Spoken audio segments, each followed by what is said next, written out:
বাপের বাড়ি গিয়ে যে আমি এত বড় একটা সমস্যার মধ্যে পড়ে গেছিলাম সেটা হয়তো তোমাদেরকে না বললে তোমরা ঠিক বুঝতে পারবে না। আর কেনই বা এতদিন ধরে আমি ভিডিও তোমাদের সঙ্গে শেয়ার করতে পারছি না, তো সেই গল্পটাই আজকে তোমাদেরকে বলবো। তো যাই হোক, আশা করছি তোমরা পুরো ভিডিওটা দেখবে। So hello everyone, welcome back to my channel অভিপ্রিয়ার লাইফস্টাইল। আরও একটি নতুন ব্লগে সবাইকে স্বাগত জানাই।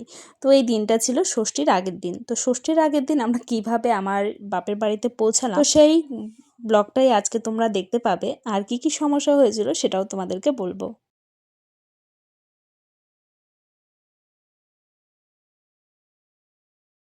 দেখো, নবদ্বীপ ধাম থেকে আমরা উঠেছিলাম মোটামুটি বিকেল 5টার সময়, মানে 5টা 5:30টার মতো। আর নামিয়ে দিয়েছে আমাদেরকে ঠিক 5:30টায়। তো আমাদের বাড়ির মোটামুটি 12 ঘন্টা লাগে আসতে। তো যাই হোক, সকাল সকাল আমরা পৌঁছে গেছিলাম কোচবিহারে। আর কোচবিহারে এসেই দেখছি এত পরিমাণে বৃষ্টি শুরু হয়েছিল, সে কি বলবো। কিন্তু দেখো, আমরা দাঁড়াতেই কিন্তু বৃষ্টিটা কিছুক্ষণ আগে কমে গেছে, কিন্তু চারিদিকে জল ছিল। আর এদিকে কর্তামশাই একটা অটো ডেকে নিয়ে এসেছিল। তো সেই অটো করেই এখন আমি যাচ্ছি পিসি শাশুড়ির বাড়ি, মানে আমার কর্তামশাইয়ের বাড়িতে। তো যেহেতু স্টেশন থেকে তাদের বাড়িটা খুবই কাছে হয়, তো আমাদের বাড়িতে গেলেও মানে সবার আগে পিসিদের বাড়িতেই ওঠা হয়। তো যাই হোক, দেখো চারিদিকে শুধু জল। আর আমার কর্তামশাই দেখাচ্ছিল এদিকে অনেক দোকানপাট ছিল, তো সেগুলো দেখো ভেঙে ফেলেছে। আর এখানে নাকি মানে পিমণিদের বাড়ি থেকে পিসুনের সঙ্গে চলে আসতো এখানে বাঁধাকপি আর মুড়ি খেতে। তো বলছে শীতের দিনে ওই বাঁধাকপি মুড়ির কথা কিন্তু ভুলতেই পারছিল না। তো সেগুলোই বলতে বলতে আমরা যাচ্ছিলাম। আর অনেক দিন পর যেহেতু আসলাম কোচবিহারে, সেটা একটা আলাদা রকমের ফিল হচ্ছে, মানে দেশের মাটিতে পা রেখেছি এই রকম ব্যাপারটা লাগছে। তো যাই হোক, বাপের বাড়ি গেলে সবারই ভালো লাগে, আনন্দ লাগে। দেখো, পিমনিদের বাড়িটা কিন্তু স্টেশন থেকে মোটামুটি 10 মিনিটের রাস্তা ছিল। আর সকাল সকাল সেখানে তো প্রচুর অটো ছিল, যার জন্য কিন্তু আমাদের খুব একটা অসুবিধা। কোচবিহারের রাস্তায় প্রাকৃতিক দৃশ্য দেখতে দেখতে আমার মনে হচ্ছিল আমি কখন আমার মায়ের কাছে যাব, কখন আমাদের বাড়ি। আর বাড়ি যাওয়ার পথে দেখো সুন্দর একটা ক্যাম্প দেখতে পেলাম, বিএসএফ ক্যাম্প। আর এই ক্যাম্পটা না অনেকটাই বড়। কোচবিহার থেকে কে কে আমার এই ব্লগটা দেখেছো অবশ্যই কিন্তু কমেন্টে জানাবে। আর এই ক্যাম্পটাও কে কে দেখেছো সেটাও জানাবে। ক্যাম্পের পাশে যদি কারো বাড়ি থাকে অবশ্যই সেটা কমেন্টে জানাতেই পারো। তো যাই হোক, দেখতে দেখতে প্রায় কিন্তু আমরা চলে এসেছি এই যে পিমনিদের বাড়ি। আর পিমনি বারান্দা থেকে আমাদেরকে দেখতে পেরেছে, আর দেখো আমাদেরকে কিন্তু নিতেও চলে আসবে। তো যাই হোক, পিমনি প্রচুর কাজে ব্যস্ত। আর আজকে হয়তো অনেকটা সকাল সকাল উঠেছিল আমরা যাব বলে। ভোর 5টা বাজে, আর 5টার মধ্যে পিমনির সমস্ত কাজ বাজ সব কিছু কমপ্লিট। তো যাই হোক, এদিকে পাপা তো পিমনিদেরকে দেখে ওরা আনন্দ, সবারই আনন্দ। কারণ বাড়ি থেকে, আমার বাপের বাড়ি থেকে যদি কেউ আসে আমার শ্বশুর বাড়িতে তাহলে তো প্রচণ্ড আনন্দ হয়, তো সেরকম পিমনিদেরও। তো যাই হোক, দেখো বাড়িতে এসে পাপা তো এত আনন্দ করছে খোলামেলা জায়গা পেয়ে। আর পিমনিদের বাড়িটা খুবই খোলামেলা একটা জায়গা, মানে অনেক কটা রুম রয়েছে এরকম বড় বড়, যার জন্য ওর খুব একটা অসুবিধা হয় না। তো যাই হোক, এখানে তো দুষ্টুমি করেই চলেছে একটার পর একটা, মানে ওর কাজ হলো দৌড়াদৌড়ি ছোটাছুটি। আর এরকম খোলামেলা জায়গা পেয়ে ওর প্রচণ্ড আনন্দ। আর দেখো, ওর হাতে যে অটোটা আছে ওটাও কিন্তু সঙ্গে করে নিয়ে এসেছে। তার কারণেই অটোটা বাড়ি আসার আগে, মানে আমরা কোচবিহারে আসার আগের দিনে এই অটোটা কিনে নিয়েছে, কিন্তু অটোটা আর হাতছাড়া করেনি। তো যাই হোক, তারপরে এদিকে পিমনি আজকে রান্না করবে মাশরুম, তো সেগুলোই বের করলো ফ্রিজ থেকে। তো মাশরুম তো আছেই, আর কি কি রান্না করবে তো সেটাই পিমনি বলছিল পিসুনকে, মানে ওরা আলোচনা করছিল কি রান্না করবে। আর এদিকে পুনু দেখো সবাইকে হাই করে দিল।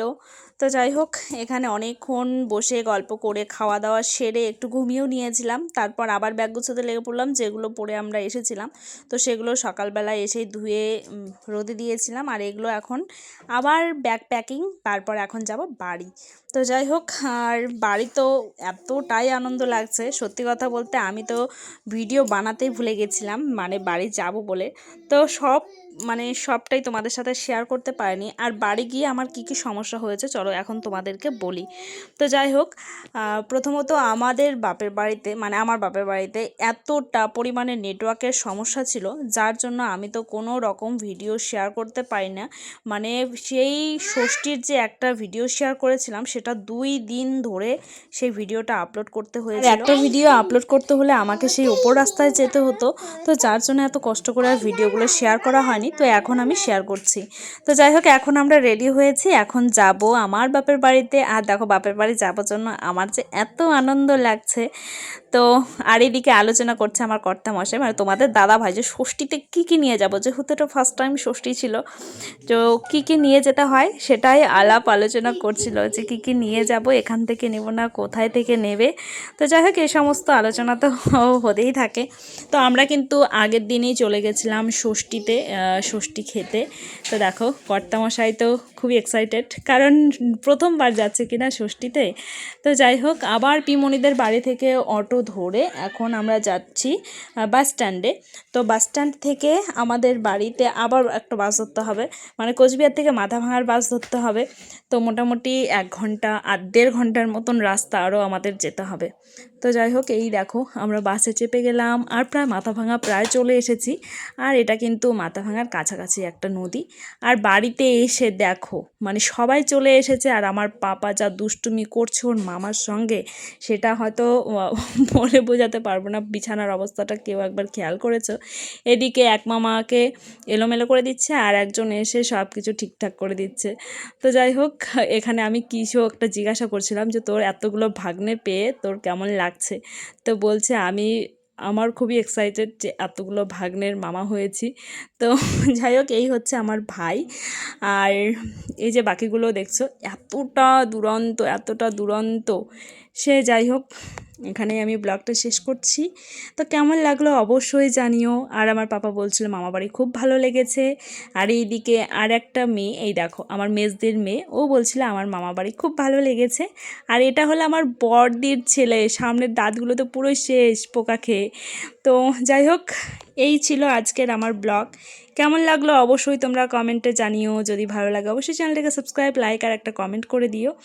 তো সবাই ভালো থেকো, সুস্থ থেকো। দেখা হচ্ছে নেক্সট নতুন ব্লগ নিয়ে। তো পরবর্তী ব্লগগুলো দেখার জন্য যারা যারা এক্সাইটেড আছো তারা অবশ্যই কমেন্টে জানিও। আর এইদিকে আমার বাবা মাও দাঁড়িয়ে আছে। তো বাবা মা দাঁড়িয়ে দাঁড়িয়ে 3 নাতনিদের ওর দুষ্টুমিগুলো দেখছিল। তো টাটা।